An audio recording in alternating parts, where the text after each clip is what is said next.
ఆశకి, అత్యాశకి మధ్య ఉన్న చిన్న వెంట్రుకవాసి తేడాను గమనించకపోతే ఎంతటి ప్రమాదం జరుగుతుందో ఇంతకు ముందు కొన్ని కథల్లో తెలుసుకున్నాం. అలాంటిదే ఈ కథ కూడా. ఆశ మనల్ని ఉన్నత స్థాయికి తీసుకువెళితే అదే అత్యాశ ఉన్న స్థాయి నుంచి కిందకు తోస్తుంది. అదే విషయాన్ని కథ రచయిత ఈ చిన్న కథ ద్వారా మనకు చెప్పే ప్రయత్నం చేశారు. ఇక కథలోకి వెళితే ఇవాల్టి మన కథ ఆశల కొండ.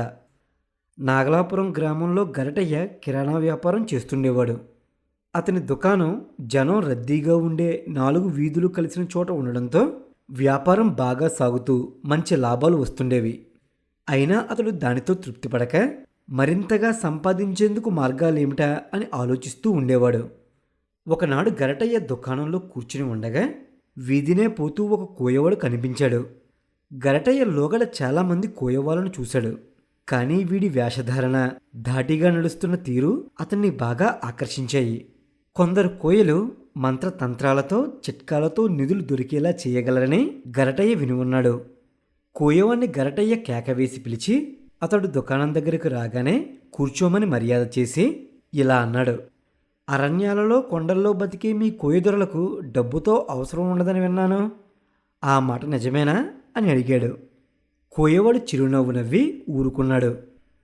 గరటయ్య ఎంతో వినయంగా, కోయదొర, నేను చాలని సంపాదనతో నానా అవస్థలు పడిపోతున్నాను. నా సంపాదన బాగా పెరిగే మార్గం ఏదైనా ఉంటే చెప్పగలవా అన్నాడు.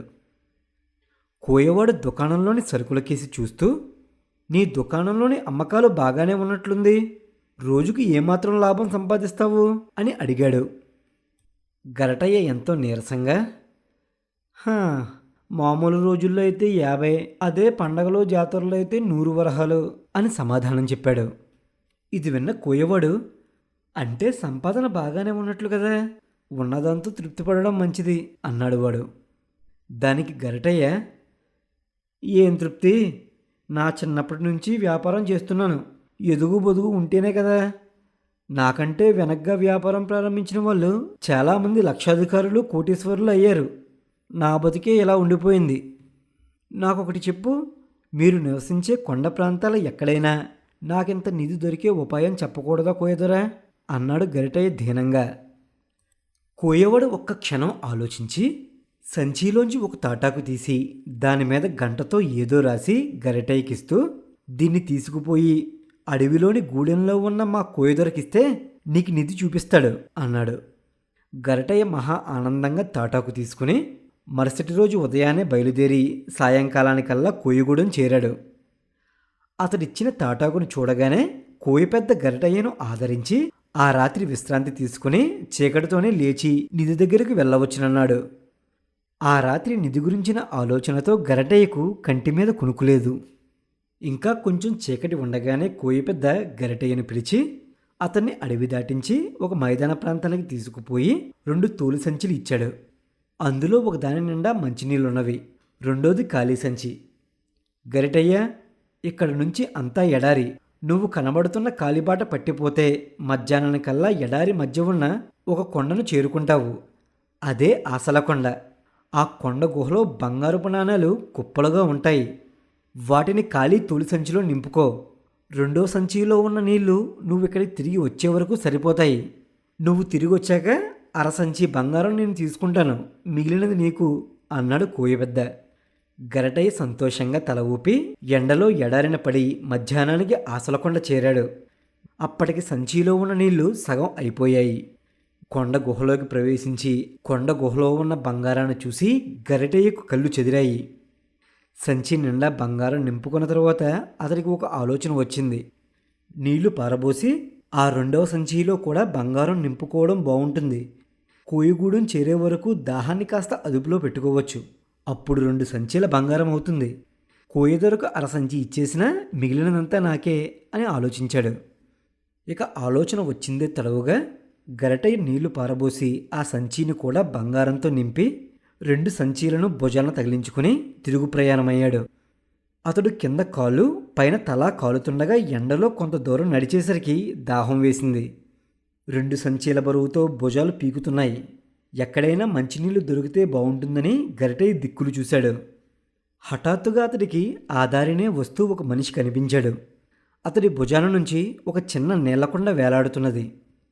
గరటయ్య ఆశగా అతడి కేసి చూసి, అయ్యా, నాలిక ఎండిపోతున్నది, కాసిన్ని మంచినీళ్ళు ఇస్తారా అని అడిగాడు.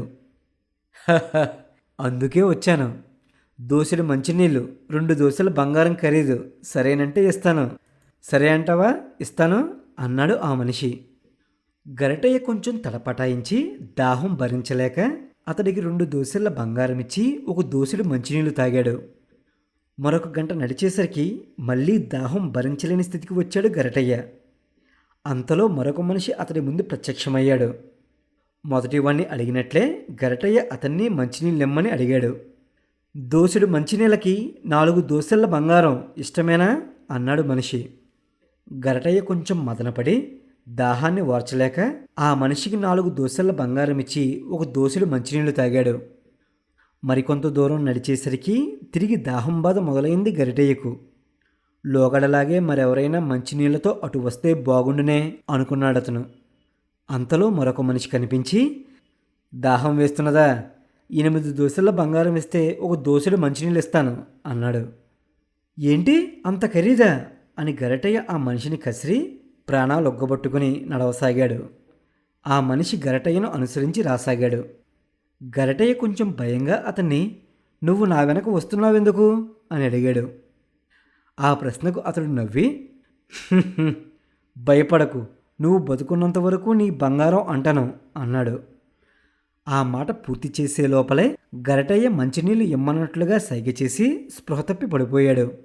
ఆ మనిషి గరటయ్య ముఖం మీద నీళ్లు చల్లి అతడికి స్పృహ రాగానే తాగేందుకు నీళ్ళిచ్చాడు. అప్పటికి గరటయ్యకు తిరిగి ప్రాణం వచ్చినట్లయింది. ఆ మనిషి గరటయ్యతో 3 దోసెల నీళ్లు ఖర్చయ్యాయని చెప్పి 24 దోసెల బంగారం తీసుకుని వెళ్ళిపోయాడు. దానితో గరటయ్య దగ్గర అరసంచి బంగారం మాత్రమే మిగిలింది. తిరిగి గూడానికి వచ్చిన గరటయ్య వద్ద అరసంచి బంగారం మాత్రమే ఉండడం చూసి కోయ పెద్ద, ఓహో, నేను చెప్పినట్లు చేయకుండా అత్యాశకు పోయావన్నమాట, వట్టి ఆశపోతువు, నీకు ప్రాప్తం లేదు అని ముందే చెప్పిన విధంగా అరసంచి బంగారం తీసుకున్నాడు. గరటయ్య దుఃఖంతో నిలువునా కూలిపోతూ, కోయదొరా, ఆ ఆశల కొండ దగ్గరికి పోయేందుకు మరొక్క అవకాశం ఇవ్వండి అని వేడుకున్నాడు. దానికి కోయ పెద్ద నవ్వి, ఎవరికైనా ఒక్కసారి మాత్రమే ఆ ఆశల కొండకు వెళ్ళే అవకాశం కలుగుతుంది, మరొకసారి నువ్వు వెళ్ళినా ఆ కొండ గుహ మూసుకుపోయి ఉంటుంది అన్నాడు కోయ పెద్ద. గరటయ్య చాలా దుఃఖించాడు. ఇక చేసేది లేక కాలిడ్చుకుంటూ 2 రోజుల ప్రయాణం తర్వాత ఇల్లు చేరాడు. దొరికిన నిధి పోగా జాతర రోజుల్లో దుకాణం మూయడం వల్ల అతనికి రావలసిన 500 వరహాల లాభం కూడా పోయింది. కథ బాగుంది కదా. ఒకవేళ మీరే ఆ గరిటయ్య స్థానంలో ఉంటే మన దగ్గరున్న 2 సంచీలతో ఎంత బంగారాన్ని పట్టుకెళ్ళేవారు? అదే నేనైతే కోయ పెద్దకు అరసంచి ఇవ్వగా 1 సంచి నిండా బంగారాన్ని నేను పట్టుకెళ్ళేవాడిని. ఎలా సాధ్యమవుతుందా అనుకుంటున్నారా? ఎలా సాధ్యమై ఉంటుందో ఒకసారి ఆలోచించి కింద కామెంట్లో తెలియజేయండి. మీకు చిన్న హింట్ ఇస్తాను. దానికోసం మీకు ఒక చిన్న పెట్టకథ చెప్పాలి. అనగనగా ఒక కాకి ఉంది. ఆ కాకికి విపరీతమైన దాహం వేసింది. కానీ చుట్టుపక్కలెక్కడ దాహం తీర్చుకునేందుకు నీరు దొరకలేదు. పాపం అది ఎగురుతూ ఎగురుతూ ఉండగా దానికి ఒక కుండ కనబడింది. ఆ కుండలో సగానికి మాత్రమే నీళ్లున్నాయి. లోపల ఉన్న నీళ్లు కాకికి అందడం లేదు. అప్పుడు కాకి ఏం చేసింది? పక్కనున్న గులకరాలు తీసి ఒకటి ఒకటి అందులో వేసి నీళ్ళను పైదాకా రానిచ్చి అప్పుడు తాగింది. ఇదేనండి మీకు ఇస్తానన్న హింటు. మీకు అర్థమైందనుకుంటాను. ఇప్పుడు చెప్పండి, కోయి పెద్దకు అరసంచి ఇవ్వగా ఇంకొక సంచి బంగారం ఎలా తీసుకెళ్ళగలిగాను? ఒకవేళ నా సమాధానం తెలిస్తే కింద కామెంట్లో తెలియజేయండి. ఒకవేళ మీకు వేరే ఆలోచన వచ్చినా అది కూడా తెలియజేయండి. నా సమాధానాన్ని మీకు వచ్చే కథలో చెప్తాను. కథ మీకు నచ్చిందా? కథ మీకు నచ్చిందనే ఆశిస్తున్నాము. కథ నచ్చితే ఒక లైక్ చేయండి. కథ ఎలా ఉందో కింద కామెంట్ చేయండి. ఇలాంటి మరిన్ని మంచి కథల కోసం మన ఛానల్ని సబ్స్క్రైబ్ చేసుకుంటారని ఆశిస్తున్నాము. మరొక మంచి కథతో మళ్ళీ కలుద్దాం. ధన్యవాదములు.